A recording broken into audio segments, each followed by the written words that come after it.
వెంటనే క్రమబద్దీకరించాలని కాంట్రాక్టు ఉద్యోగుల సంఘం బీసీ రాజకీయ ఐకాస డిమాండ్ చేసింది. హైదరాబాద్లోని బషీర్బాగ్లో ఏర్పాటు చేసిన సమావేశంలో ఉద్యోగులు అధిక సంఖ్యలో పాల్గొన్నారు. 20 ఏళ్లుగా పాఠశాల విద్య అభివృద్ధికి ఎంతో కృషి చేస్తున్నా ప్రభుత్వాలు గుర్తించడం లేదని వాపోయారు.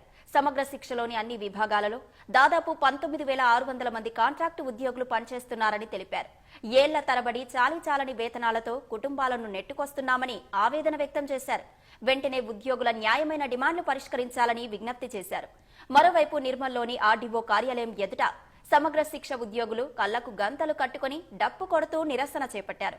గత ప్రభుత్వం తమను నిర్లక్ష్యం చేసిందని వాపోయారు. కొత్త ప్రభుత్వం అధికారంలోకి వచ్చి సంవత్సరం గడుస్తున్నా పట్టించుకోవడం లేదని ఆవేదన వ్యక్తం చేశారు. వెంటనే సమగ్ర శిక్ష ఉద్యోగుల సమస్యలు పరిష్కరించాలని డిమాండ్ చేశారు. సంవత్సరాల నుంచి పనిచేస్తున్నప్పటికీ మా మీద ప్రభుత్వం ఎటువంటి గత ప్రభుత్వం గాని ఇప్పుడు ప్రస్తుతం ఉన్న ప్రభుత్వం గాని మాకు ఎటువంటి హామీలు ఇచ్చినా కూడా ఆ హామీలను నెరవేర్చని పరిస్థితిలో ఉన్నందున మేము గత సంవత్సరంలో కూడా మేము ఇదే సమ్మె చేయడం జరిగింది. ప్రస్తుతం ఉన్నటువంటి విద్యా వ్యవస్థ మొత్తం ఎక్కడక్కడ స్తంభించిపోయినది. రేపు జరగబోయేటటువంటి అసెంబ్లీలో మా గురించి చర్చించి మంచి మాకు తీపి కబురు చెప్తారని ముఖ్యమంత్రి గారిని కోరుతున్నాము. తప్పనిసరిగా ప్రభుత్వం మాకు సానుకూలంగా స్పందిస్తుందని మేము కోరుకుంటున్నాము.